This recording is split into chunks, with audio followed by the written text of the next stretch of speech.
Hey everyone, welcome back to Conversations in Pop Culture, and we are back in the saddle once again for another season. And before I introduce my guest, I do want to remind everybody that this episode is brought to you by my friend Preston Poulter's book, Palace of the Golden Princess, which offers a fun, sexy romp through a fantasy RPG setting run by women. Issue 3 launches soon on Kickstarter, and right now my friend Preston is offering a free PDF of issue 1 if you sign up for his email list at pocketjackcomics.com, so you can try it before you buy it, as well as by my other good friend JD Rosario, who does Limbo. So check out Limbo, open almost all of Eternity 1 and 2, where you will find demons, breasts, boos, hell freezing over, and not safe for work covers, a comic book too naughty not to be nice. But enough about those two books, because I have with me comic creator Peter J. Mellini. So welcome to the show. Hey, how's it going? Yeah, no, I'm doing great. Obviously, I'm excited to have you on. We're going to be talking about a book that's a little bit different because it's a little bit childish, if I will, and it's a children's comic book, which I think is always interesting.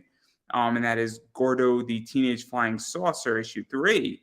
Mm-hmm. So before we get too far into this issue, what is the basic premise of Gordo the Teenage Flying Saucer for those who are hearing about it for the first time?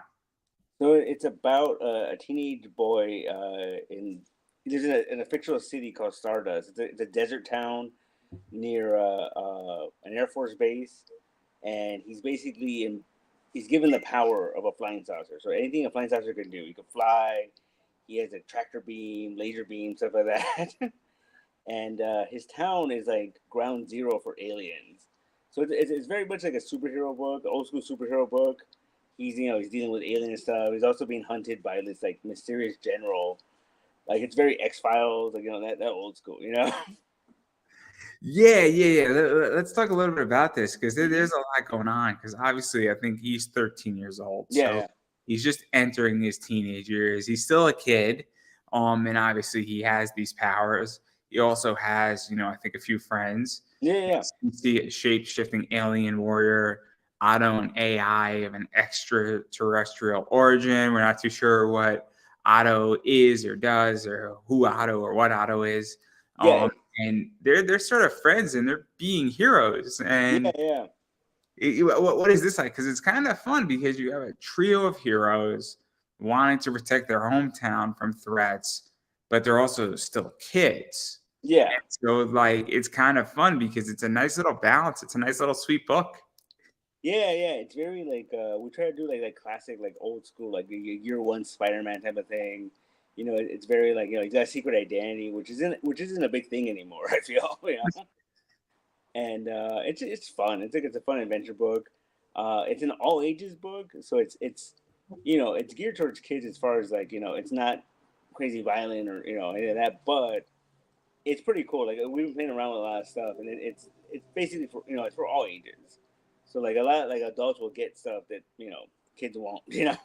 I want to touch upon that, but I'm going to table that a little bit because I do want to dive a little bit into the story because Hmm. obviously you have these three characters Hmm. and then pretty much a mysterious alien called the Blue Monkey with Yeah, a ray gun comes down. yeah, And I love the concept. I love the concept yeah, of that whole title. And I think they wind up where I think Gordo kind of gets his butt kicked a little bit. yeah, yeah. I think CC winds up capturing this mysterious alien. Hmm. They then hand it over to the general Hmm. and goes to a military base. And then what winds up happening is they kind of realize they made a mistake a Yeah, little yeah, bit where the alien might be radioactive, it might be explosive, it might be uncontained, it yeah, might really not be an enemy, and the general's a bad guy, or maybe the general's just the government and the yeah, government has its own idea where I don't want to say bad guy might be in quotations here. yeah, And then issue 3 is kind of them breaking into the area 66, if you will. yeah. Pretty much, yeah. It's a what is this like? Because it's very cool, and there's a lot of stuff that's going on where Hmm. you have a position of doing the right thing or Yeah, thinking you're doing the right thing, realizing that you might have made an error, yeah, trying to correct your error, and then sort of discovering maybe some stuff you didn't want to know, or maybe you thought the good guy isn't so much the good guy, and doing it at that level, because I wouldn't say that's traditional superhero stuff, Yeah, yeah. but it is superhero stuff Hmm. nonetheless. Yeah, that was the idea. Like, so, like, it's funny because the initial concept is based. Well, originally there was a public domain character called Fat Man, the Human Flying Saucer, uh, who was created by the guys that created Shazam. And this book only lasted 3 issues, and I ended up finding a copy of it, and I just was tripping out how weird it was. And so me and my writing partner Miguel, we were talking about like adapting it because it's public domain, so we could do it. And we tried doing a straight adaptation, and it was like, nah, it's just too weird. And we tried to do like a serious version of it, and it was like it doesn't work. And so we came to the conclusion of like if we make him a kid, we could be silly and get away with that and still be kind of serious. And but now it's very it's not it doesn't look like that book at all anymore. Like, so it's a kind of an inspiration now, you know. So let's talk a little bit about that too, Mm-hmm. because that's interesting. Because obviously there's books that inspire me, and I am not a comic writer yet. I may be at some point, or I might do a comic project, but right now I'm tabling that because comics are expensive Yeah, um, to make, and a little bit. I really like money, and I have an eBay business that's working, and I don't have the itch yet. And people have said if you don't have the itch and you could avoid the itch, just avoid it at all Yeah, costs. But what is that like though, to have a book that gave you the basis and the base, and then to take it and bring it and make it your own? Because I think it's very cool yeah, when people have a cool like the spark and then they create their own fire. And so what is that like? Because I think it's very interesting what inspires us and what drives us as creators. yeah. Well, I think what it is too, like, you know, like I said, like me and my friend Miguel, who co-wrote the book with me, we've been talking about making comics forever, and like it's always like we have 101 ideas, and this one just kind of just happened. We're like, all right, let's work on this, um, and literally, like I think every week we sit down and talk, and we joke that we have like 100 issues in mind already. Like we know where the story goes, you know. It just kind of like it's gonna sound kind of exaggerated, but it just kind of take over your life a little bit, you know, like where you can't help thinking about it. Like you should be doing something else, but like oh, it'll pop in your head like we should do this with the book, you know. So let's actually talk about this, because Hmm. obviously, I don't think you're going to mind me saying this, but you own a comic shop. I Yeah. think you have also founded or you run a convention Hmm. as well. And so, what is that like? Because I think that the comic shop and the convention stuff came first. I Yeah. think Yeah. correct me if I'm wrong at any point Hmm. where, but then you're now doing a comic, and that's a very interesting thing now, because 10 years ago, people who ran comic shops were not doing comics. Yeah. And a lot of people who run comic shops still aren't doing comics. Hmm. And what is that like? Because now you're getting, obviously, if you're running a comic shop, you're massively part of the industry. Hmm. Now, if you're a comic creator and you do it, you're seeing a whole nother side of the Yeah. industry where it's kind of like Inception, you go down a level, right? Yeah. Pretty much. Yeah. No, like I've owned a comic book store for about 11 years now, and I actually had bought it from my previous boss. I always wanted to own a comic book store. That was like always my goal from day one. And so once I had paid off the store, I had said like, well, you know what, let's start a show. And the show was an idea because I live in East LA, and a lot of my friends are from there. Some of us still live there, and there was never a comic book show there. So we thought like, well, let's host one, let's do one. And we did that. We did that for about 3 years, and then COVID hit, and so we had to, we had to pause it for a minute, and we're looking to bring it back this year. Next year, early next year. Um, but yeah, and so then I think the second show we released the first issue of Gordo, and it was one of those things where like I was like, well, I have a store, I have a show. Now I have 2 venues to promote a book, so let's just do the book, Yeah, because to even go further into that too, Yeah. because obviously this is one of the advantages that I think I will have is if I run a comic book, I have a aggressive eBay store that sells books, Hmm. and so I naturally have an area and a distribution method, or I can create just an exclusive for my eBay store, Yeah. or if you have a comic book store, you can host your own Yeah. sign. Yeah. You could have your own store variant. You can go and pick up and produce more stock. Yeah. You have a distribution method Hmm. outside things. And also, if you're a shop and retail wise, I'm sure you know other shops. Hmm. So Hmm. now there's networking and connections. And I think it's a very, very, very interesting position to be in when it's an advantage. And that's what I think is so interesting about this is that when you do have a book and you do have a store or you have a distribution method, now you're at a very different level versus somebody who doesn't have that. And so what is that like? Because I think it is massively helpful. Yeah, no, it's interesting. Especially we did a Kickstarter last year around November, and it was really interesting to see, and obviously I promoted it through the store too. Like we did, we put it in the newsletter, we put it on social media, um, and it was very interesting because we did get a lot of our regulars picking it up. And I think just a lot of it was out of curiosity though, because I see this guy every week, and he did a comic, But yeah, no, it helped a lot. Like during the pandemic, we had to learn how to really like ship stuff, and do the phone call orders and all that stuff. So once the first Kickstarter went through, I already knew how to do all that stuff. Like that was easy, just to to ship everything out. And especially because we have a base to do it out of, and it did help out a lot. And I mean, I don't think I did that consciously, but I did have to like put all that together first. Do you also think that given that you're a shop, it Mhm. adds a layer of legitimacy when you go and you do a book where Yeah.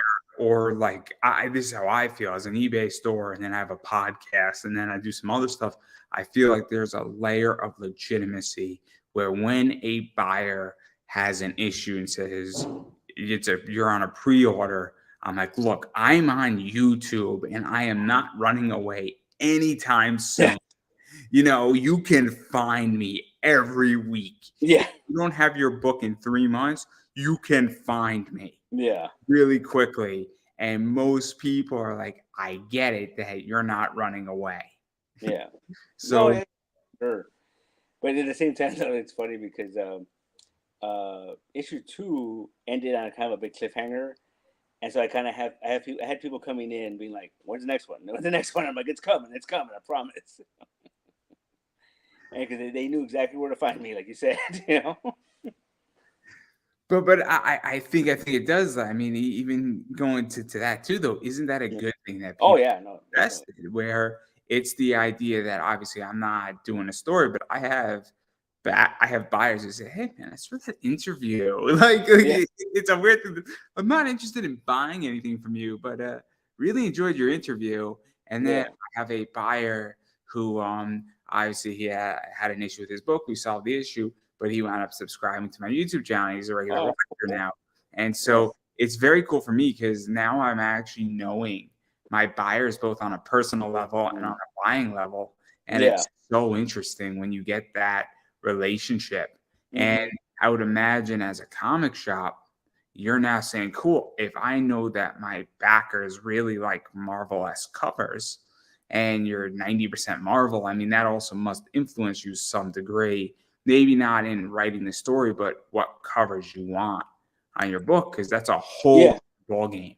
Hmm. No, yeah. Obviously, I order books practically weekly now. I think that with the new distribution method, like Marvel stuff, we're doing weekly orders, which is like a headache, but it's kind of cool because you're trying to see like what is big again. They're doing chromium covers again, which is like, I started reading comics in the '90s, and I was like, I remember chromium covers, and it's what's new, what's old is new again. I know, and those are not in the dollar bins anymore, are they? Yeah. No, no, no, no. You know exactly what I'm talking about. Like 5 years ago, Yeah. all these Top Cow chromium covers and Yeah. foil covers were for $1, Yeah. and nobody was looking at them. And now, like, you're looking at them at like $5-6 a pop. It's Yeah. terrible. It's like back 3-4 years ago, man. Oh man, all day those chrome covers that nobody was looking at. Yeah. But the reason why I asked this is that you have a real advantage because you can see market research in Yeah. real time. And that shouldn't influence the art style of this book because a children's comic is a little bit different, but that can influence covers for you very Yeah. Oh efficiently. And yeah. cool, if I know this is selling and these are right now hot and they've been hot for 3 years, if I put this up on a Kickstarter, it's not a perfect match, but I know if I'm going to have overstock that it'll sell in my store. Yeah. No, for And that's sure. a really big advantage that I Mhm. think people who don't have comic shops don't realize. And I think it's so interesting because when you can leverage business A into leverage B to C to D to E, Mhm. there's real ability to make money. Oh yeah. I think it's so interesting. I just think that unfortunately people sometimes don't realize how to do that. Yeah. Well, it's like a lot of things too. Like I've met people that have opened comic shops thinking like it's just fun like sitting around reading comics all day, but it's not. It's hard, man. I- And I'll, I'll ask you. I'll ask yeah, you. How much emotion is in your business? I, I'll rephrase. I'll yeah, rephrase. yeah, So a nice collection comes into your shop, right? And hmm it's got some cool keys in it, right? yeah, yeah, Of some maybe some DC, some key Teen Titans, maybe a few key Batman books and some hmm other stuff. Do you get saying, "Oh man, I want this for myself," or do you say, "Hey, I like these books, but I also have to pay the electricity bill yeah.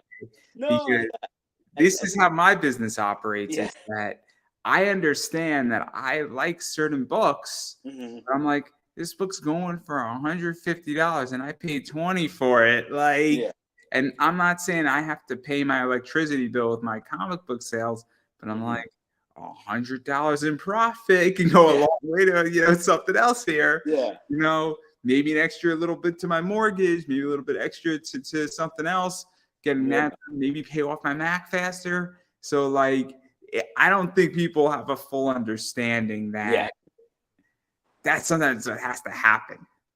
yeah. I mean, I post pandemic, I kind of slowed down on buying collections mostly because I don't know what it was. I think people started collecting more, and so like I would have people coming in and trying to sell me like they'd be like, "Oh, this is going for this much on eBay." I'm like, "Then sell it on eBay."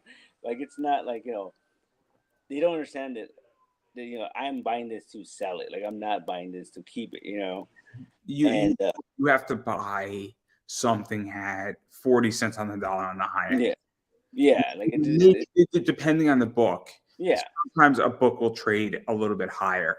I'll hmm throw in a book that tends to trade higher, Saga 1, a yeah, 9.8 Saga 1.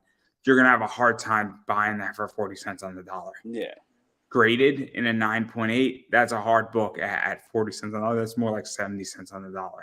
yeah, But you're not going to make much on a Saga 1. hmm But they don't come up. That's why they're worth money. yeah. No, exactly. And then I think a lot of times people are coming in with stuff, and they're just like, "Well, this is what it's going for." I'm like, "Okay, but I can't give you that," like. And so like I mean, occasionally when I do buy stuff, a lot of times it has to do with like oh I kind of want this or like I want that, like. But I, I try to I deal with a lot of clients like that where yeah they'll spend $150 because the book is impossible to find.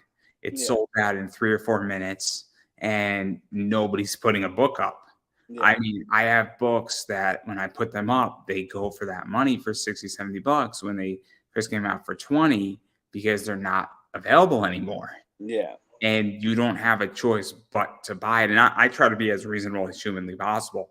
Where yeah if I bought for 20, I'll happily sell for 50 all day long hmm because I'm not interested in being greedy if it moves quickly. if I have to hold on to the book for 2 years, I'm going to want 60 or 65 because I've had to hold on to it longer. And my prices don't go down, they go up. But it's so interesting. I just find this whole space interesting. And I think a lot of people don't understand. And my favorite people, and I don't know how you feel about these people, but if I buy a book for $20, my favorite people on eBay are the ones who offer me 15. Yeah. Yep.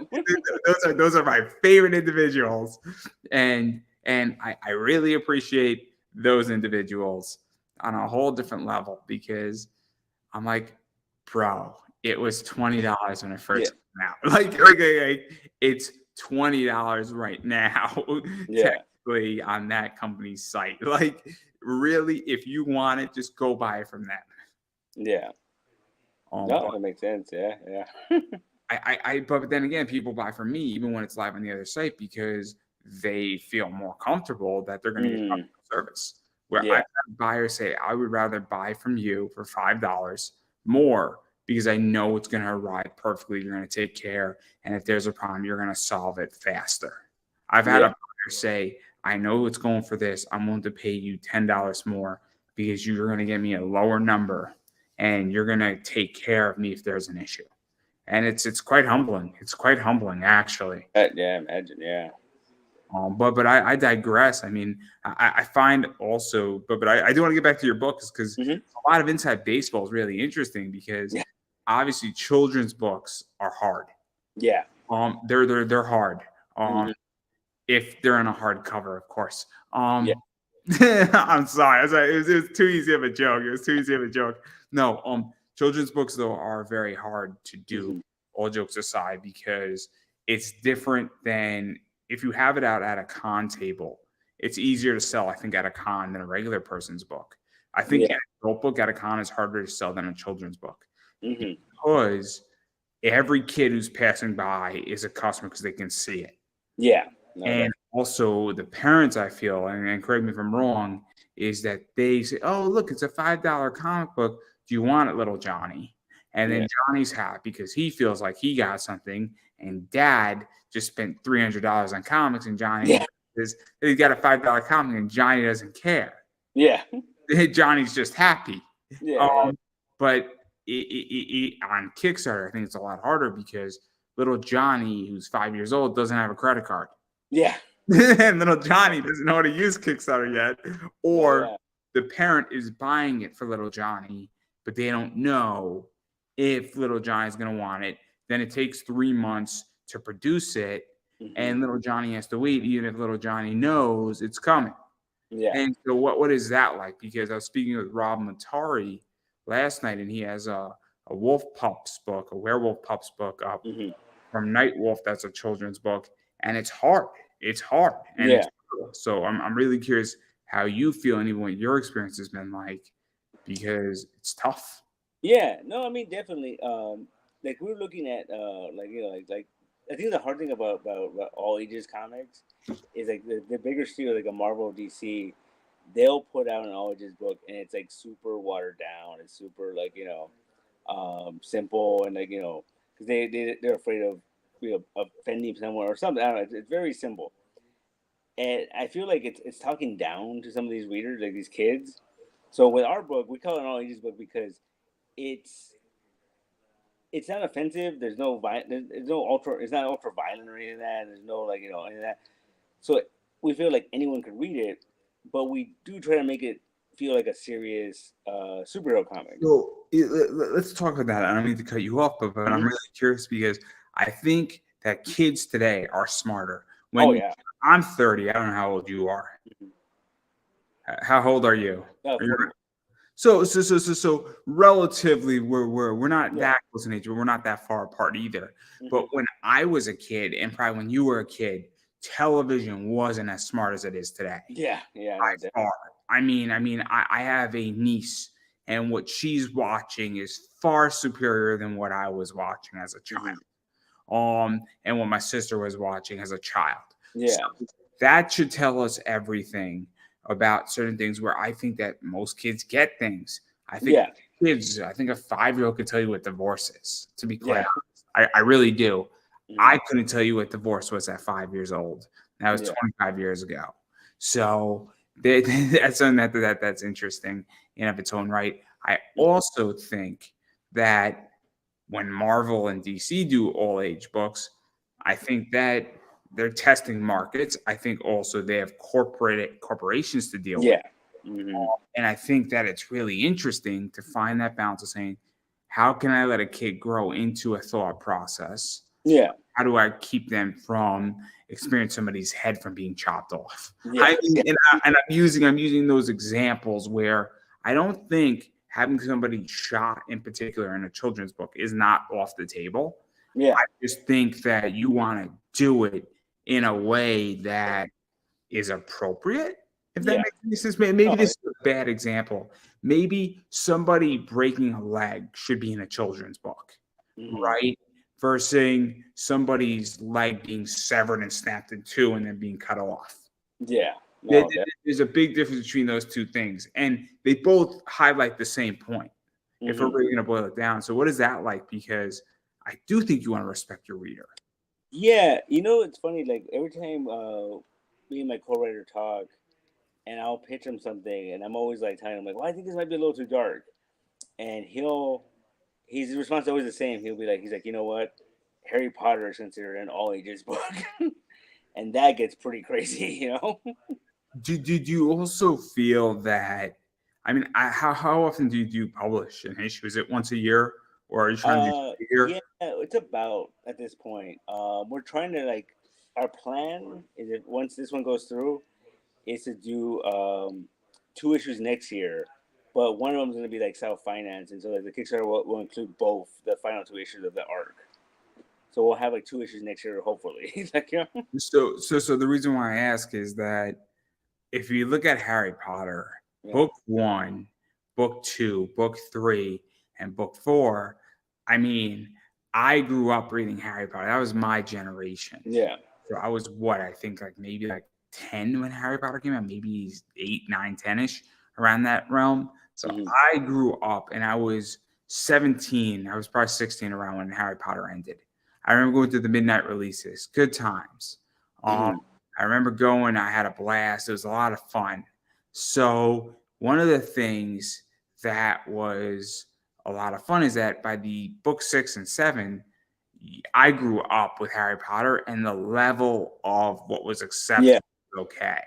hmm, And do you feel that with your book and what you're doing with Gordo, that every time you release a book, obviously you have new readers coming hmm, in, but you also have retaining readers. And I yeah, think comic books need to learn how to grow with their audience, especially an all ages book. I'm not saying you make it N17, yeah, but if you have 9 issues, I think issue 9 has to be a little bit more sophisticated than issue 1. I, I yeah. No, do. I do. Maybe I'm wrong. I don't know, but that's what I think. yeah, no, definitely. And like I said, like we're looking at like if you see like this old interviews with Stan Lee when he was first working on those early Spider-Man books, he was talking about how he had no problem using college level words or concepts because he knew that like well you know it wasn't just kids reading the thing and it was also like it was a way to teach like you said, like it's a very teaching thing too. Where like you said, but kids nowadays are more sophisticated. I think they can get a lot more stuff. I don't think you need to make it like super simple. Did you also feel though that you can make it super simple? Where like Yeah. this argument gets to the point where I'm trying to think of something that is like this. I can't think. I read a great book. Oh man, I can't think of its name. It was no words were in it. It was about Hmm. cute little dinosaurs. It Okay. was super sweet. It was great. It was all picturesque. It's by Hmm. this woman named Emily. So brilliant book. Should have bought like 15 copies of it. Yeah. We made a great gift for so many people because everybody loves dinosaurs. Yeah. Everybody loves dinosaurs. Dinosaurs are amazing. I've never met anybody who hates dinosaurs. Yeah. If you hate dinosaurs, you have a real problem in your life. But you can speak like the most hardened murderer. And it's like, yo, bro, you like dinosaurs? Like, yeah, I try soccer. Yeah. There Like you my go. Right. favorite, man. Yeah, pterodactyl, that shit's Yeah. awesome. I guarantee you can like just sit next to murder and be talking about dinosaurs for hours. It's great. I mean, they just caught the guy. What was it in Pennsylvania? I bet you they could have caught him a lot faster if they threw out a dinosaur trap. Yeah, You take the dinosaur and like the oatmeal, and you pour a little hot water, and then the eggs hatch. yeah. 5 minutes, I guarantee you. But this is what Saturday looks like, guys. The comedy hour with yours truly. There you go. But I think that you can make it very simple, and then Yeah, you no, of also course. go down, because sometimes I just want to read something ridiculous. Like, I don't know. Have you read Axe Cop by any chance? Yeah, yeah. Oh, Axe Cop is amazing. What a great concept. It's so simple, Yeah, yet it's so intelligent. If yeah. you go beyond Axe Cop, if you haven't read Axe Cop, everybody, you are missing out on one of the greatest comic books of all time, hands down. Because Yeah. it's so, you could read it so simply, or you could be really sophisticated with it, and it's amazing. And it's like my favorite thing to drink when I'm hammered. There you go. Can you see what I did there? Yeah, I yeah. don't know. My favorite thing to drink when I'm hammered. Oh, that's instead of read. Oh, it's great. It's great. Yeah. That was intentional. That was totally intentional. But what is that? Because I think sometimes parents just say, I want to give Johnny just something simple to read that is gonna just be wholesome, because it's a real Yeah. problem right now, I feel. Mhm. In literature for children, and I deal with a lot of children's books at my job, I think a lot of people in education are very concerned. And Yeah. a lot of parents, and I don't think it's political. I think people are saying, I don't want to give my kid something charged, and I just want to give my kid something wholesome that's going to teach them a sense of morality. Mhm. No, yeah, for sure. I totally get that too. Like, I'm a big Superman fan, so like that's I've been reading Superman for like 30 years. So like, and I feel like it's crazy to me the fact that like people will say stuff like, "Oh, Superman's boring," or like the fact that uh, he doesn't have the big fan base that Batman has, which is, I mean, really think about it, like Batman is pretty rough, man. Like, I mean, that this is interesting, actually. yeah, So let's actually dive into this. And mhm, Superman, to me, I love Superman, right? yeah, I love a good Superman story. I hmm love the fact that Superman could kill us all within seconds if he wanted to. hmm My favorite Superman book is Superman Red Sun. yeah. There you go. Oh, brilliant. So good. If you haven't read that one either, everybody, that's is that Bendis, I think, did that, or is it No, Miller? that was Mark Millar. Oh, Mark Millar. Wow, I'm way off. Um, wow. It's been a while since I've read it. Yeah. Great book though. Fantastic book. It's one of my favorite. Where Superman is, instead of kidding when he did in the U.S. 4 hours earlier, or was it 4 hours later? I forget the time. Yeah. But he's in Russia. He's Yeah. still the Superman. hmm It's just a matter of he is a Soviet patriot Superman Yeah. versus an American Superman. But it's fascinating. I think it's really interesting to talk about the morality. Yeah, Because because even in that one, like even though he grew up in Soviet Russia, he was still like, no, we have to help everybody. Like, I'm Superman. Like he still had that, that morality.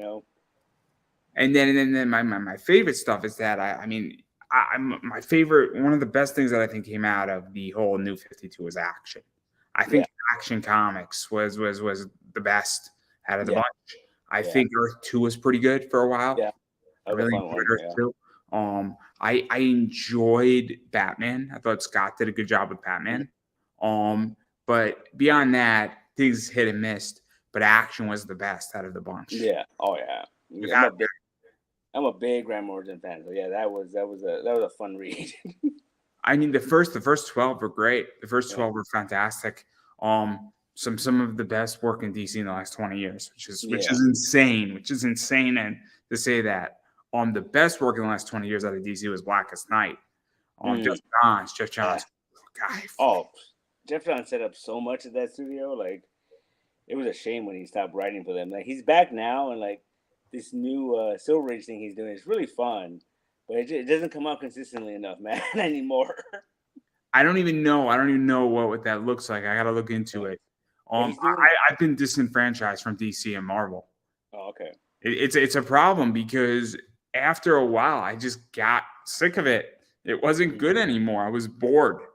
Mm. I can go back to 2000 to 2015 and I could read all of this good stuff and it will take me years to catch up. And I could read all of it on Comixology or a good chunk of it on Comixology.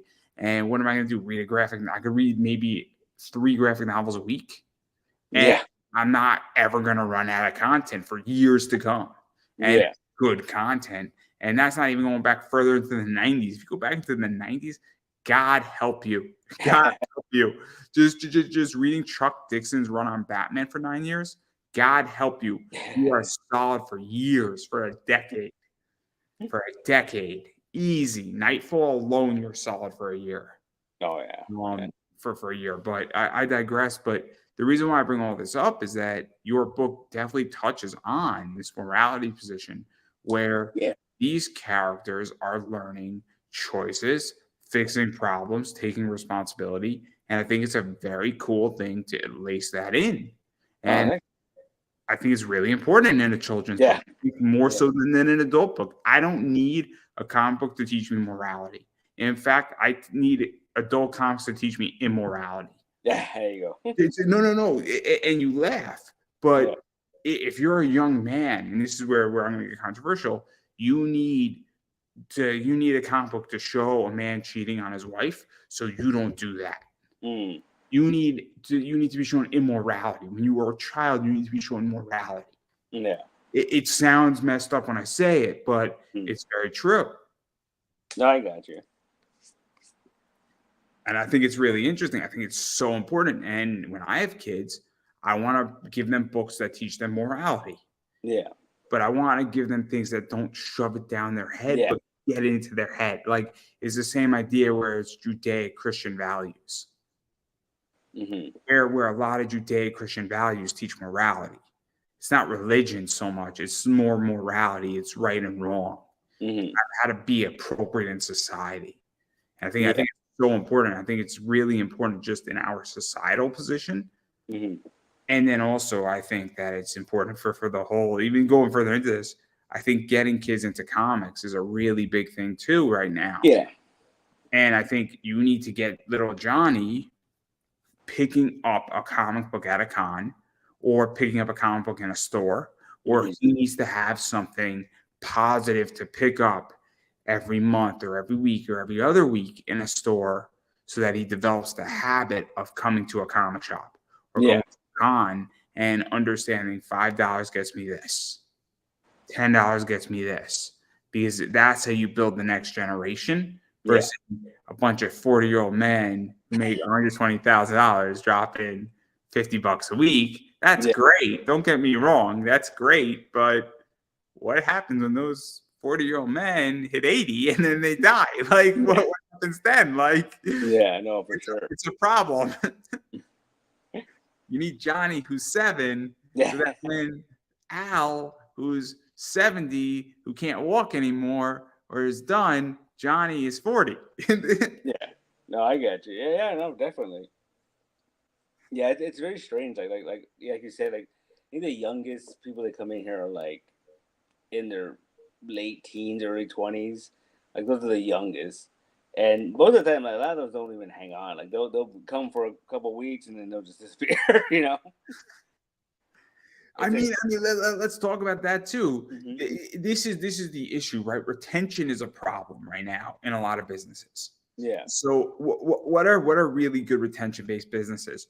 Dunkin' Donuts is a great retention-based business. Mm-hmm. Starbucks is a great retention business. Yeah. The drug business is great at it, depending on what drugs you're selling. I'm just saying, I just watched a whole documentary on OxyContin. And I gotta say, what a retention problem they have. It's unbelievable. That thing was like, oh my Lord, on Netflix. That limited series, so well done. Matthew Brodnick, what a freaking treasure. What a freaking treasure. That guy is something else. He's amazing. But I digress. Going back to comics, what is that like? Because you're a shop owner. I think it's a real issue in comics right now is retaining customers. And especially young ones. And I Mm-hmm. understand that if you're 16, you don't have as much money as somebody who's 30, who has a Yeah. job making 100,000. But how do you figure out that problem? Because the customer you really want to retain, obviously you want to retain the person making 100,000, but you also want to retain the 17-year-old too, because this is what you're hoping is the 17-year-old grows into the 100,000 Yeah. customer versus having to go get the 100,000 customer when they're $100,000 customer. I don't know if that makes any sense. Yeah. No, I get you. I get you.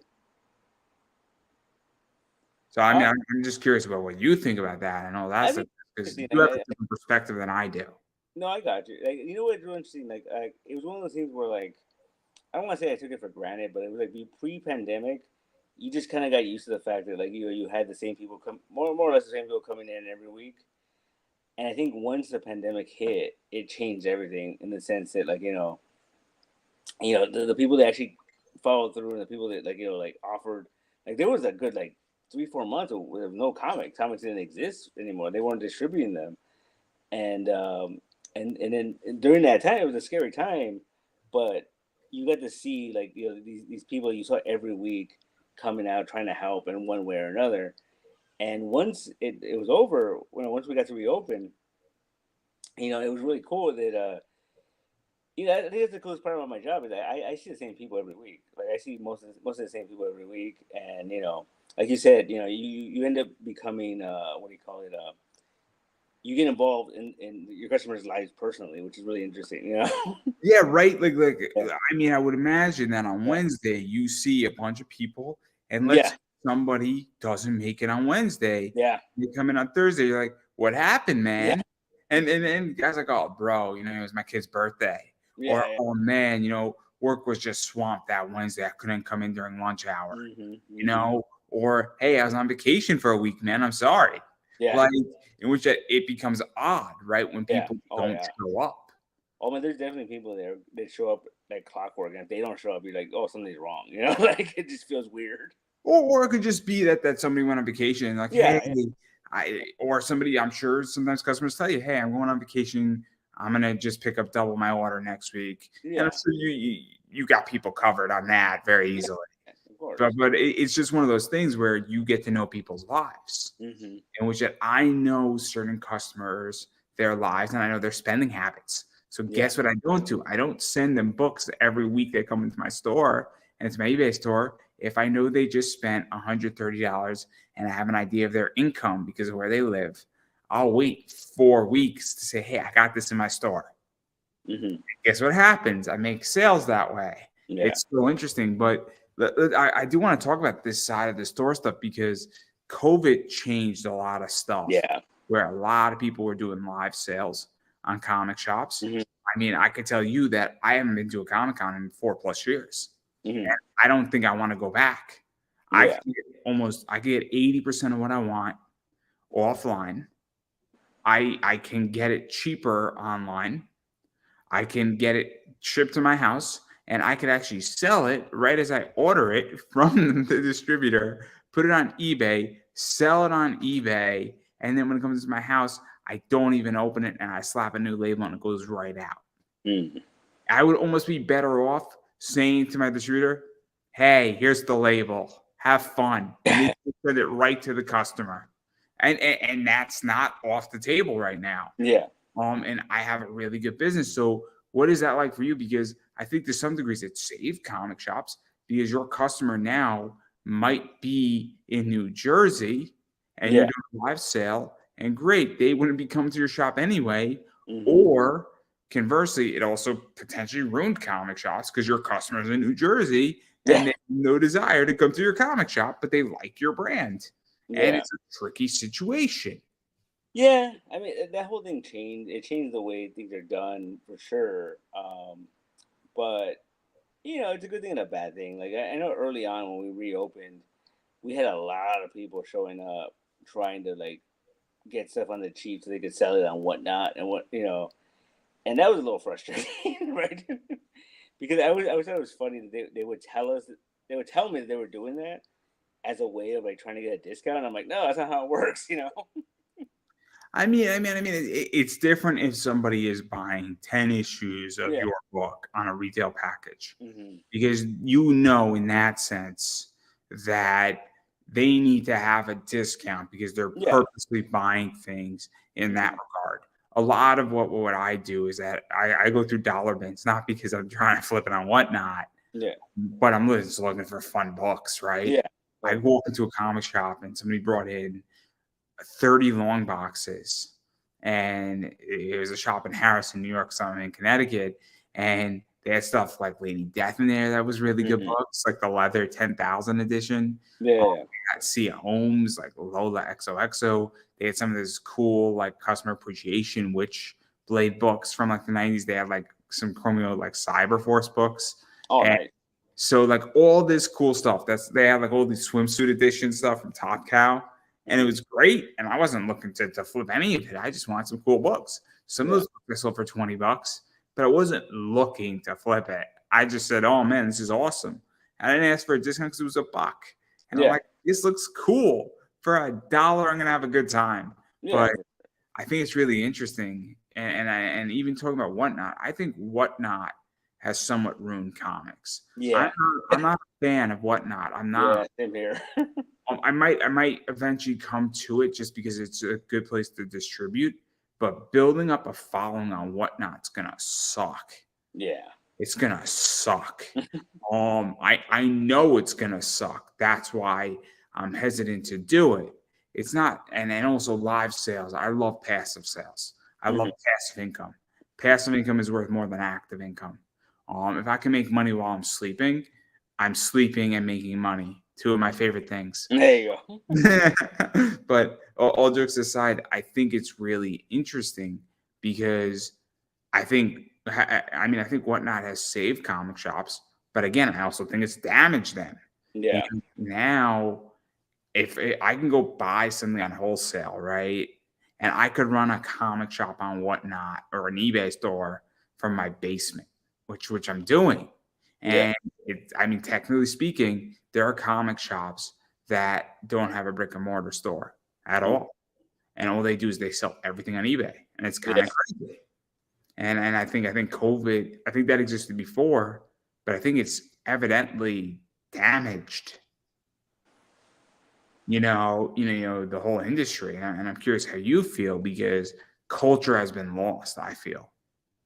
I think so. I think I agree with you at a point. Like I think a lot of younger people, you know, I think it's a whole different animal though. I think people that go on Whatnot are trying to get like those key books, and they're trying to get they're trying to do like the bigger things of that. And not to sound insulting or anything, but I feel like people that tell me they're comic book collectors, but they're only getting key books. I mean, I don't know. I guess you're essentially collecting art because they're slabbed and like or whatever. Where I think like shops will still exist because those like the readers are different than those kind of collectors. So I have a different way of looking at this Mm. that I'm curious how you're going to react to.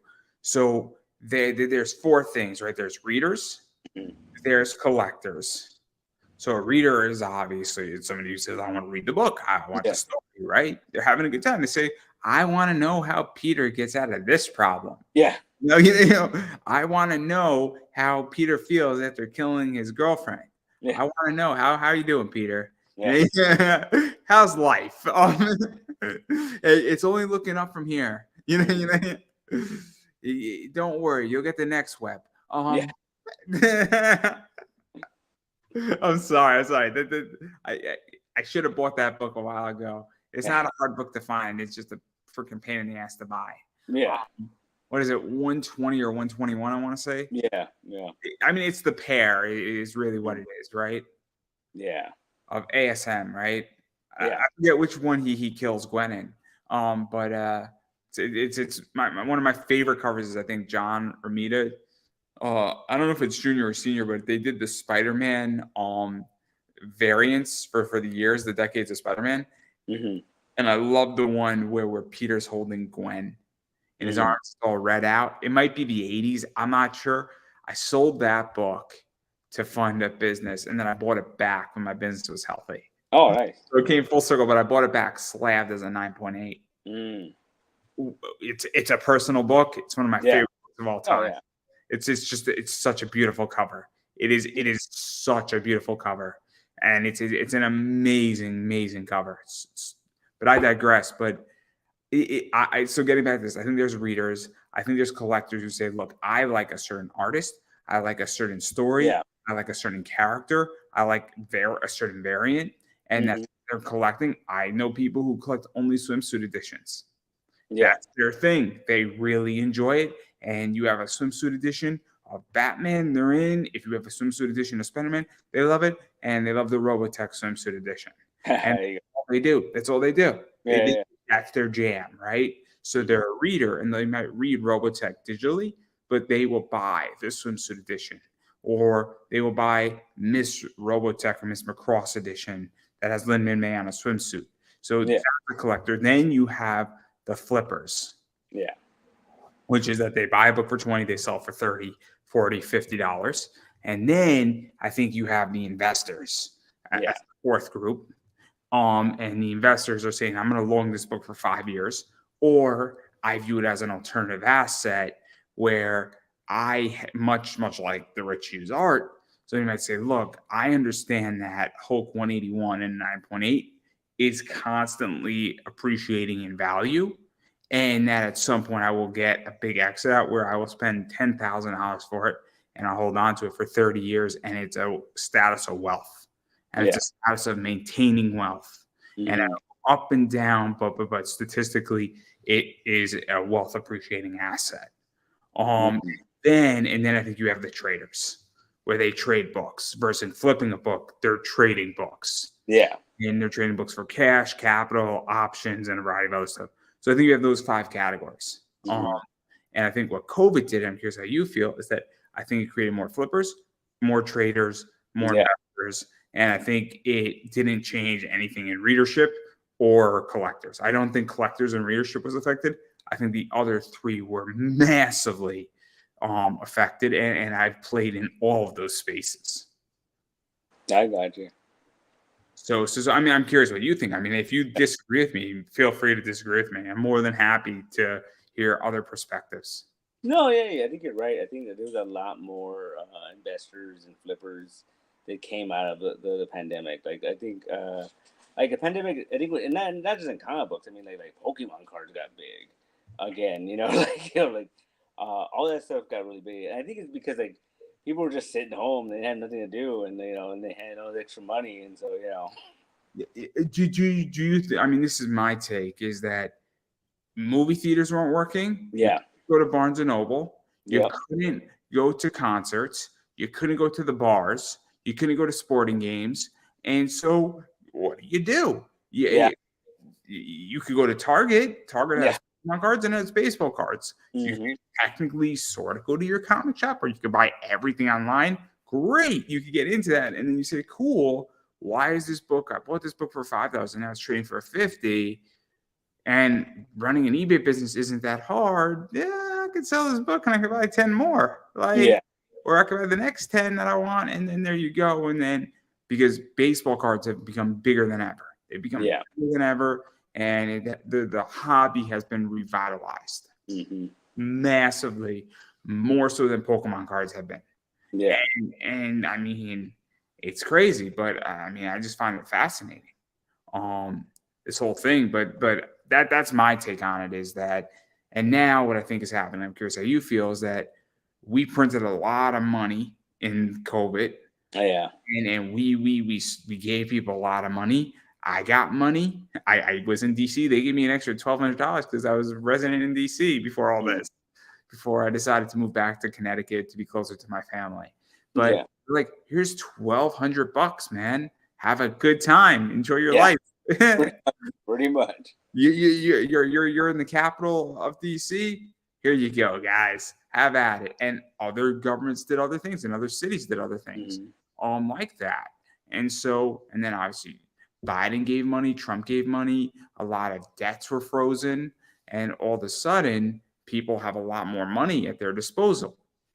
And now that money has dissipated, and it's created, I think, a bunch of problems where I think we're now feeling the effects of it. Yeah. Yeah, but I think it was like everything else. Like the world did kind of shut down for almost a year, so like that did cause a lot of problems. I think we're feeling the effects of it also in stories too, Yeah. where Oh I yeah. mean I mean, I think obviously Barbie doing over $1 billion was not on anybody's bingo card Yeah. by positioning. Barbie should not have done over a billion. Statistically, that was a freak thing because of the writer's strike, and its only competition was Oppenheimer. That was Barbie's only competition because Barbie was the last major movie to come out before the writer's strike. Hmm. And also, what I think why Barbie did well, and why I think a lot of stories and certain stories are doing well, is because it's a cheerful, bright colored story of us coming out of hell and Yeah. out of a bunch of people saying, "Is this the end of humanity?" And we don't know what the future is, and I don't think that's over yet. I think Yeah. a lot of people. I think the worst of COVID is past, as I do. I'm very optimistic about that, and people are back in work. But I think the reason why I say we're not fully out of it is that it's going to take 2-3 years after COVID for us to get out of into a better place. And Barbie is a happier thing, and that's what people want. And Yeah. I think very interesting about this is that a lot of books like horror, which were doing good before COVID, are not doing good now Yeah. because I don't think people are like, I don't want to go back to that. I just No. Barbie just having a good time, and that Ken, he's just being Kenny. Yeah. Oh, my shoe doesn't fit. Let's go to the beach in my nice Yeah. pink, what is it? Her Corvette, her pink Corvette, her Yeah. Yeah. Yeah. purple, and that's what I think. Yeah. No, I got you, man. Hmm. But I digress. I digress. Um, but since we're talking about comics and obviously you run a shop and all that stuff, I do want to talk about the health of the industry because both on a creation level Hmm. and on Kickstarter level, as well as in a shop realm as well. So I figure we'll start with the shop side of things, in which that I mean we're talking about a little bit, but where do you see that going? Because I don't run a comic shop. My business is comic shop adjacent, Hmm. if you will, where I understand certain aspects of it. I'm selling comics, but running an eBay business is not the same as running a brick and mortar comic shop for Yeah. a lot of reasons. For a lot of reasons, I don't have to deal with comic book Wednesdays. Yeah. I don't have to deal with NCWs, Mm. new comic book Wednesdays, guys. Yeah. Yeah. Yeah, I'm sure there's a sexual term that has the same acronym. Yeah. I'm sure of it. I'm sure of it. I don't know what that is. If somebody would like to tell me, you are more than welcome to. My DMs are open on Twitter. My Instagram DMs are open. You are more than welcome to inform me. But it is New Comic Book Wednesdays. But what has that been like? Because and what have you seen? Because I think it's been a very tricky industry lately. And Yeah, like I said, like it's been going up and down. Everyone's trying new things. We have new, I would make like one order a month pre-pandemic. Now I'm doing like an order a week. The whole thing has changed, and but I did feel like it's still like it's still pretty strong. I think it's balanced out since the pandemic ended, but I think it's still pretty strong. And it depends, like I try to be optimistic and with everything I do. do you feel that there's more opportunity for things outside of DC and Marvel right now? Oh yeah, no, And definitely. Like and you yeah, sorry, what were you like saying? I've been ordering a lot more out of DC and Marvel outside of DC and Marvel now. Like we still get it's still like the dominant just because they put out so many books. Uh, but we do get a lot more independent stuff. I have a whole wall of like self-published stuff at the store now. And that's mostly because I was wanting to do that, but we moved to a bigger location about 2 years ago, and we just we have more space now, so I was able to do that. Um, and it's been interesting. Like I've been trying to I push a lot more books. Like I feel like you don't really need to. You don't really have to sell the DC and Marvel books. Like those kind of sell themselves. They have so much marketing for that. Like people know Spider Man and Daredevil and Batman and all that stuff. it's the smaller books you have to really push. Do you also feel though that do you feel like the readers have changed a bit too, what they want? Because this is my whole thing is that I don't even know what's good in comics anymore. Yeah. Where if I go into a comic shop, I don't know what book is hot, what series is hot, what series is bad, what series is going to be entertaining, and I don't know. And even when I go through previews, I look at image and I look at an image number one, and I have no information on anything. Yeah. And it's a problem. I'll stand corrected. So, for instance, Dynamite's doing the villains with Disney. Yeah. I'm fascinated by the Scar story, right? I'm fascinated, but that doesn't need to sell itself because it's the Lion King. Yeah. But then again, I come across something weird, and I'm like, "What is this? Yeah. Like, what was it? Texas Blood? I want to say Okay. that's interesting." And I'm like, "Okay, cool. What is this about? Is it about oil? Is it about demons? Is it about something else? Is it about Nebraska? For all I know." And because it could be that there was a murder in Texas and they ran to Nebraska. It could be a fascinating story, in of its own right. But the point that I get at is I don't know what's good, and I don't think I'm the only one. I really don't, even with DC and Marvel. Well, I think the thing I think that's kind of a weird thing when people come in and they're like, they say stuff like, "I don't know what's good." I think it's all perspective. Like something that I would really like, someone else wouldn't and whatnot. You know what I mean? I think it's all about trying to find what you like. I think at the end of the day, I was in a comic shop and I said, I'm looking for something Marvel that's Spider-Man-esque. Guy gave me Spider-Gwen. I really enjoyed Spider-Gwen. I thoroughly enjoyed it. I said, I don't know much about Spider-Man. I'm looking for something in Spider-Man that's kind of an entry point into the Spider-Verse. I really liked Into the Spider-Verse, the first one, and I'm looking for something in that regard as a graphic novel. What do you got for me? Guys, like, I got you, man. I have an idea. This is what I really enjoyed. And I'm like, oh man, this is gonna be fun to read. I want something that's fun, entertaining, easy to digest. I don't want dark and brooding. The guy's like, oh, I got you, perfect. And I thoroughly enjoyed Spider-Gwen, the first 6 issues of it. Because and then did I think it was the best writing I've ever read? No, but what did I want accomplished, right? Yeah. I want it to be taken out of my messed up world for 35 minutes. I want to be interjected to somebody else's for 35 minutes. Be like, she's got a problem. And it's not my problem. And I just get to watch it or see it do it. But that's my problem right now is that I don't know what's good. I have the same problem with TV. I have the same problem with anime is that I've read every good comic that's ever been produced. It is really hard. So I've read Nightfall. I've read Civil War. I've read Fear Itself. I've read Blackest Night. And I don't know what to read anymore in the comic realm for DC and Marvel. If you told me what event they got going on, I have no damn idea. No, I got you. Yeah, I hear you. And I think it's a problem, and I don't think I'm the only one. And what was the last big thing? Like The King in Black? Yeah. Like that, and I didn't read it. I have no idea what that thing was about. I just like the covers. Yeah. I got you. And the reason why I ask this is that I don't know what the health of the industry looks like, but I'm also a strong believer where I think people criticize saying they're IP farms.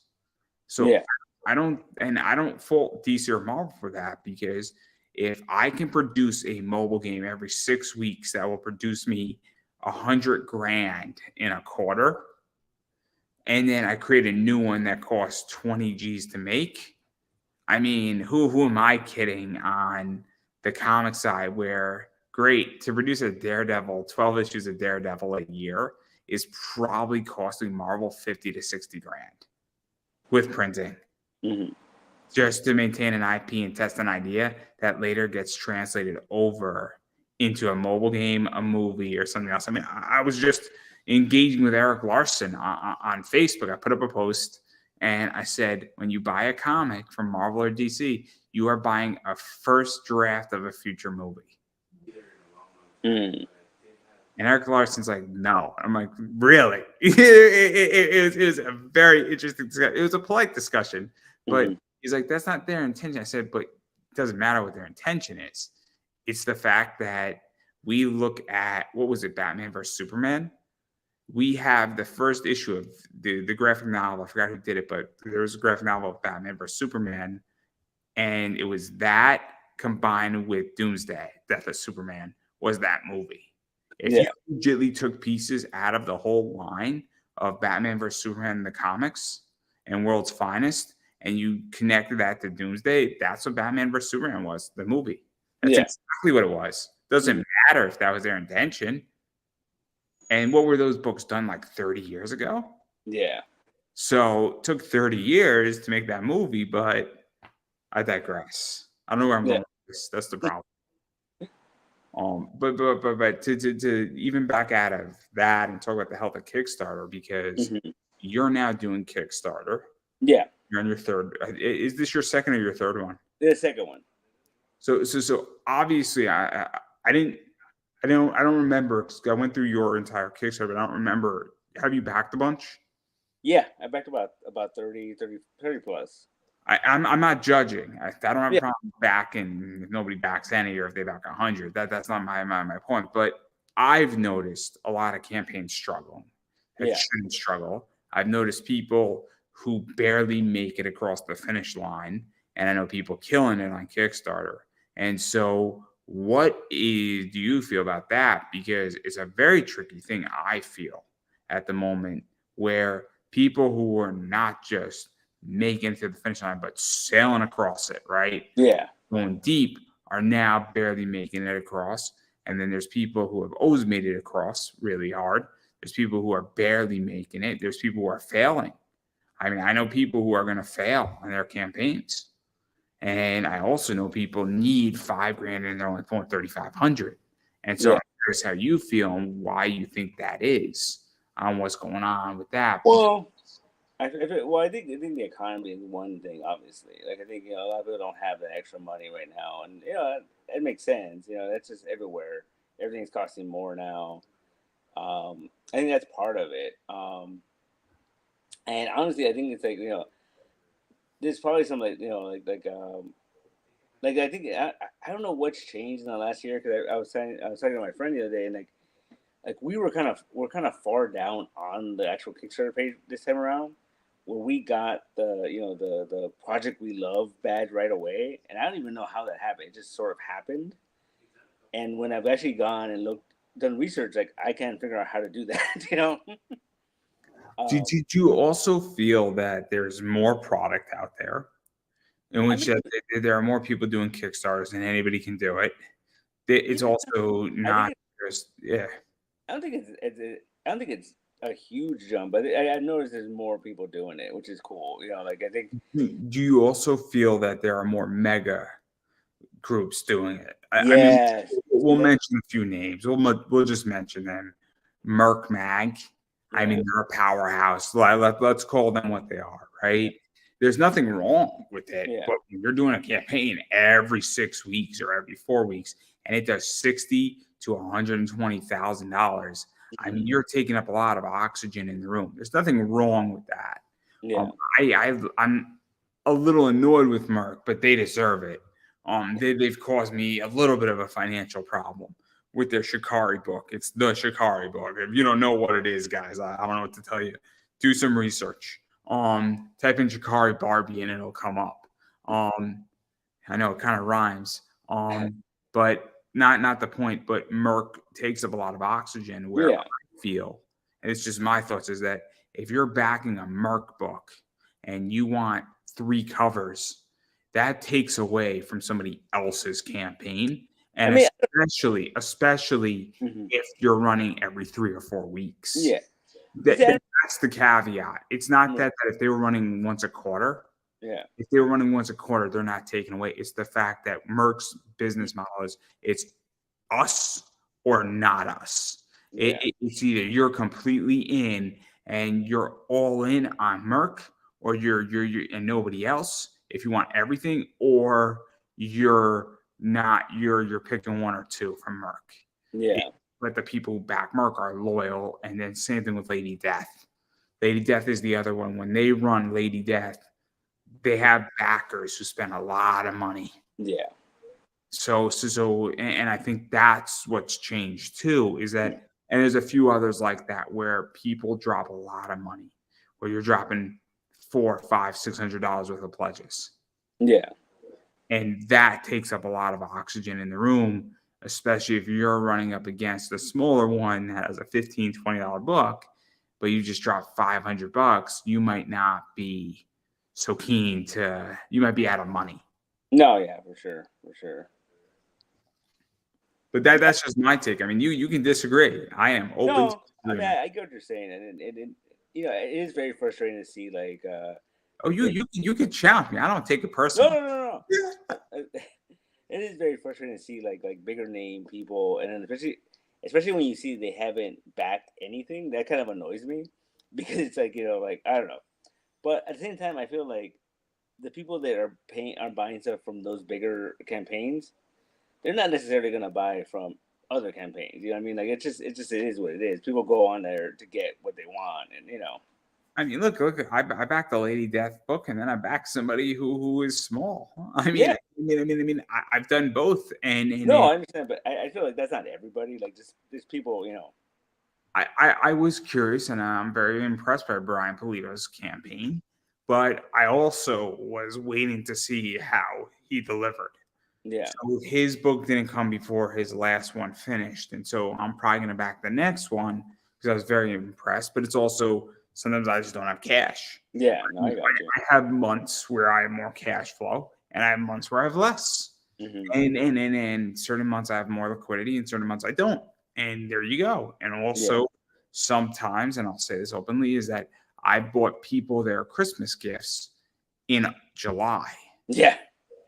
because it came up in July. And so in July, I have less liquidity in my business. And then other people, sometimes I'll buy their Christmas gift in October or November, and therefore I have less liquidity.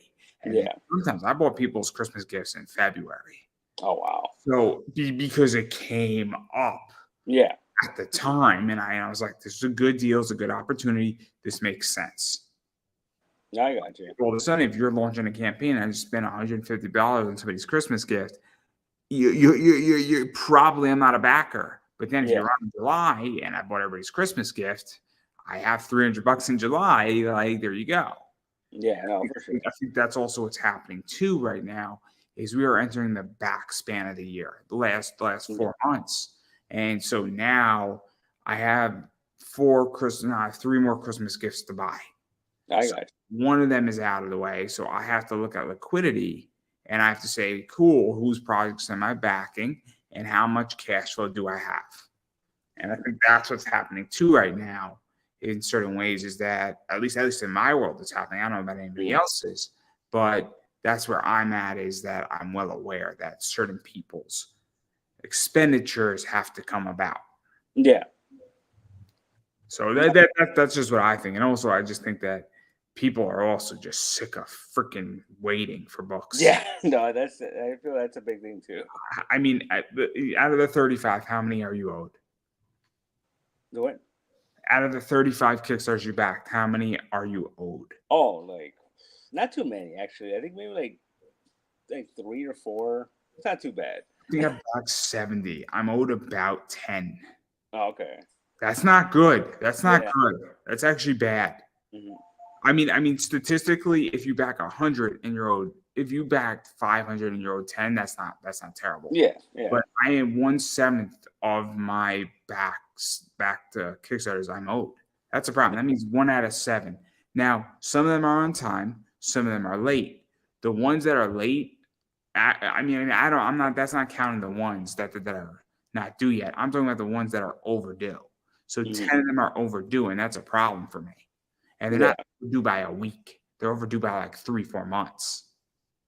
And so I am politely calming down and saying, I like your book. I like what you do. I understand it. But guess what? I can't really add 5 new Kickstarters in until I get these 5. No, yeah, I got you. And I need people to answer their calls. Even though you didn't cause the problem, I can't back you because I'm owed a bunch of books. And until that is calmed down, that's where I'm at. And I think that's the problem I hear the most with Kickstarter and why people are getting frustrated. At least that's what I hear. Because story's not the problem. It's speed of delivery. Yeah. But I digress. I digress on all that. I'm just curious what you think, because you are very differently in the industry than I am. Yeah. At the moment, because you're a No, I agree. I think that is a problem, but I haven't seen it too bad. Like honestly, like I think I've gotten a little lucky. We'll see. Yeah. So let me ask this: what is late for you? That's a fair question, right? I mean, it all depends. I think because I think like I have like actually my co-writer. He's been waiting for a book for 3 years. What book is that? Is it by a good? Yeah, I don't want to do that. I don't want to burn that bridge. But yeah, like is it Drew Moss's book? No. That book's been out there for a while. People have been waiting for that book for a while too. EVS's book is people been waiting for that one for a while. I'm trying to think of people's books who are really, really late. Ryan Cummings' book is a disaster. I don't know if you know that story. No, yeah, I saw that. Yeah. So Ryan did a book, and then his artist ran away with the money, and so it was supposed to be a graphic novel for the first 5 issues.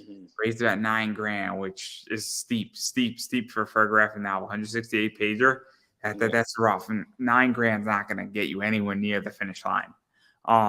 You might be able to pay for the art, but you're going to have a hard time. Oh, snap. I don't know what just happened. You just went, I don't know. I'm like terrified now. I don't know what just happened. This is not good.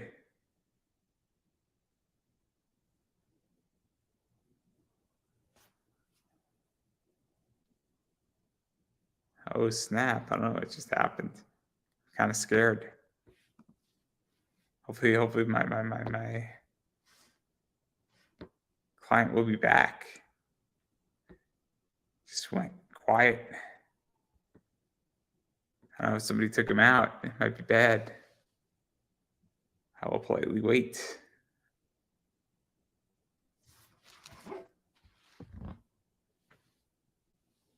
Oh no, I don't know what happened. This is very, very, very, very scary.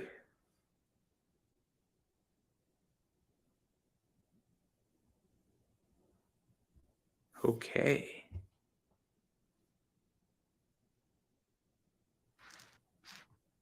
Oh no.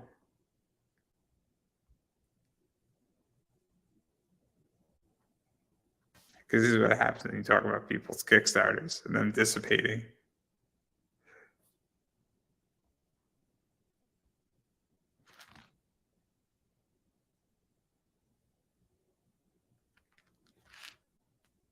Oh no, this is quite scary.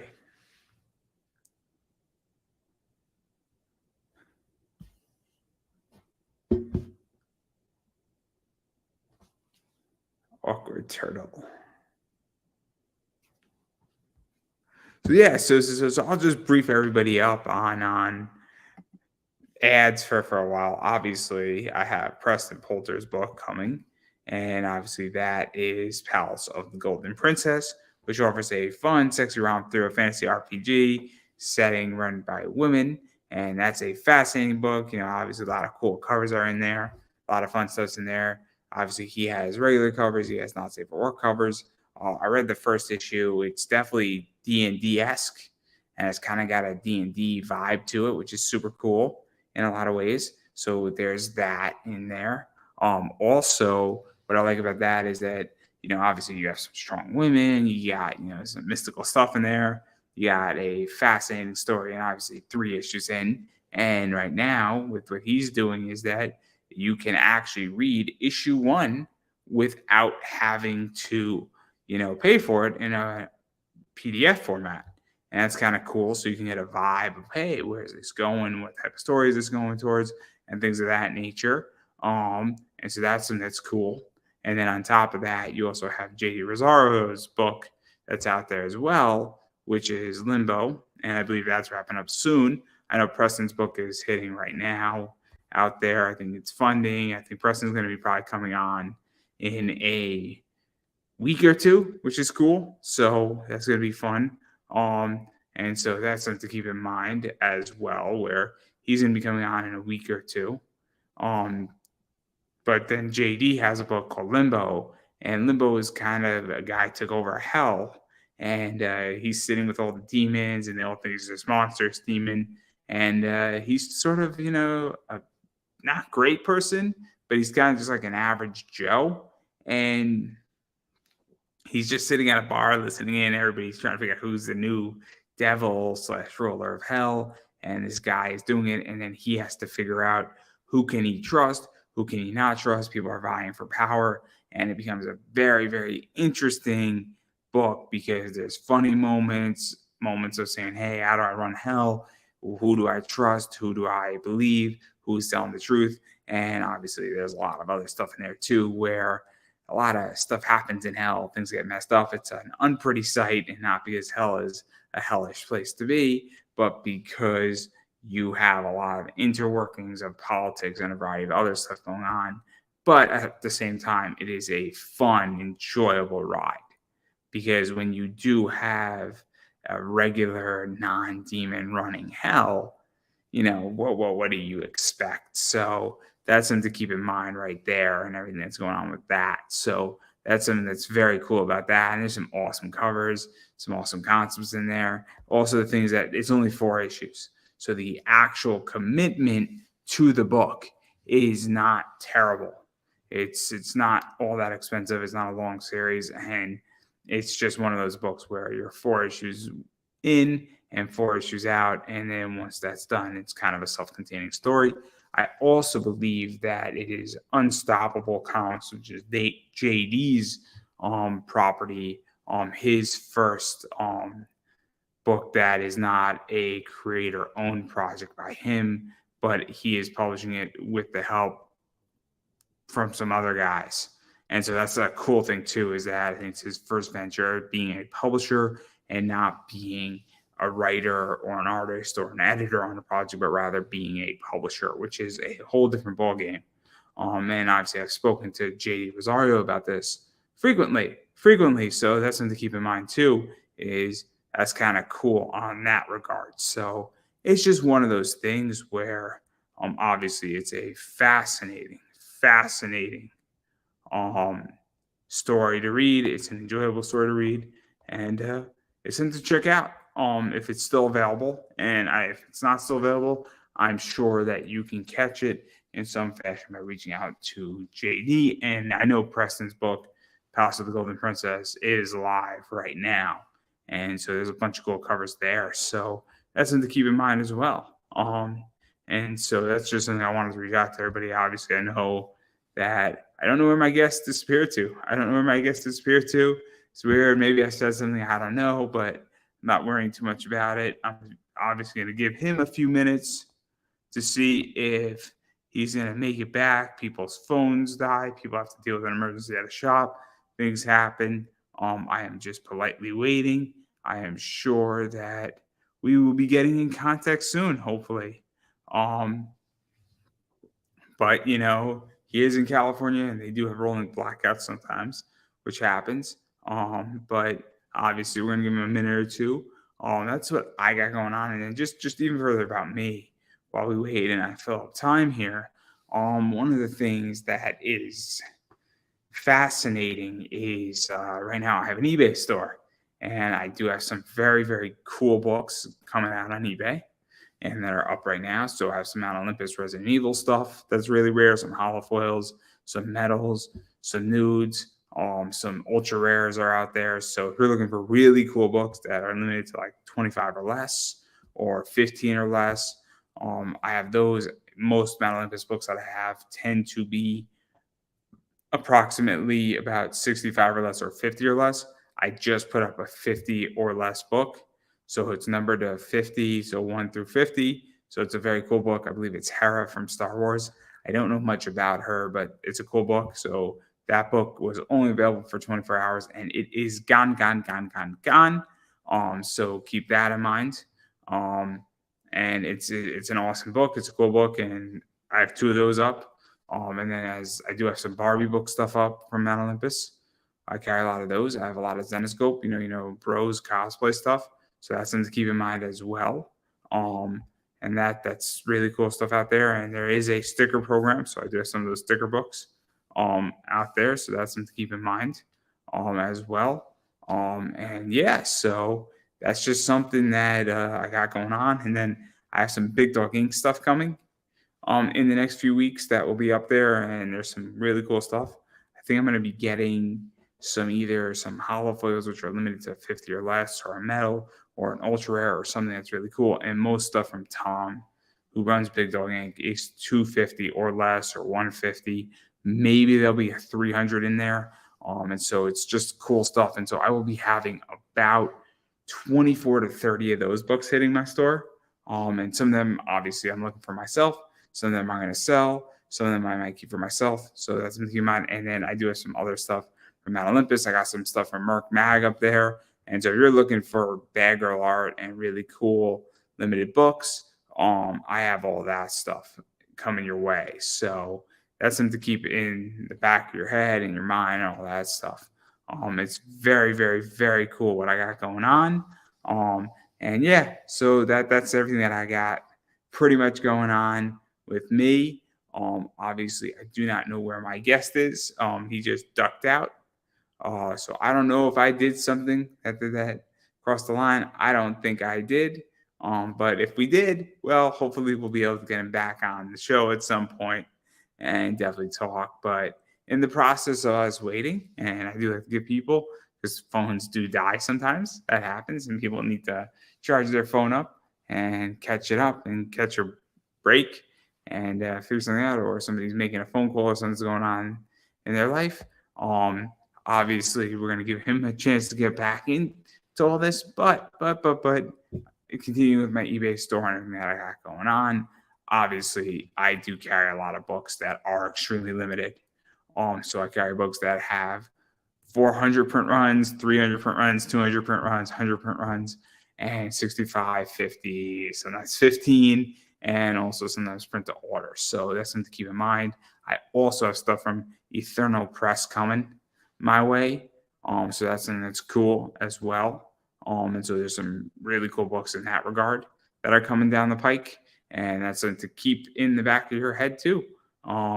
And so obviously that is something that is coming down the pike. So in the next probably 2 months, if you're seeing this, checking it out, looking at the backlog here, you're seeing the back end of this interview, there is a bunch of stuff coming. And it is going to be super, super cool what I got coming into my store. And there is a book for you on my whole store. So that's everything that I got going on. Obviously, I do not think my guest is going to make it back. I haven't heard anything from him. It's a little bit of a shame. Obviously, I thought we were having a good conversation. Obviously, things happen, and hopefully we'll get Peter back on at some point. But in the meanwhile, I will politely promote myself and his book.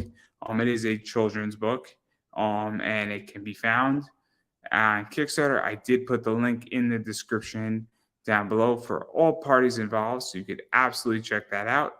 And I recommend that if you're into fun all ages books, you got kids, or you have somebody who is a child in your life, or you are a child at heart, whatever it may be, this is an excellent book for you. It's an awesome book. It's a fun book, and you'll learn a lot, and you'll have a good time with it. And again, it's an all ages book, so that's what's cool about this. And I recommend you at least go check it out. Furthermore, about me and what I do. Obviously, I am Pop Anime Comics on Facebook, Twitter /X, Instagram, TikTok, YouTube, and you can go follow me all across there. And I really do appreciate when people interact with me on social media. I do appreciate when people check me out, follow me on those platforms, engage with me, share out my content. I really appreciate when people actually subscribe on YouTube, because that does make a huge difference. And it's really important. It's really important. And I do appreciate when people leave comments.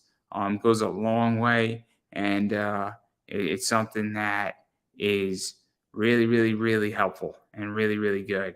and I appreciate subscriptions a lot more than anything else. So really appreciate that. And as I stated, I am Pop Anime Comics Collectibles app.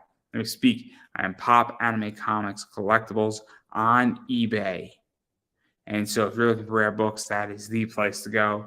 And a lot of stuff comes across my desk and onto my store every single week, along with a lot of really cool cards. So that's something to keep in the back of your head, everybody, or if you're looking for some cool stuff. So that's everything that I got. And I really appreciate everybody tuning in, checking it out. Obviously, I think Peter just got a bad connection. Something happened. But obviously, Peter's always welcome back here. And I look forward to connecting with him and hoping for the best and seeing what happens. And go check out his book. I think the conversation was a good one. And we will definitely be in touch, me and him. And I really appreciate him when he sees this for coming on and spending time with us. And that's everything I got. And I appreciate everything, everybody. And have a good night. And I believe that is a wrap.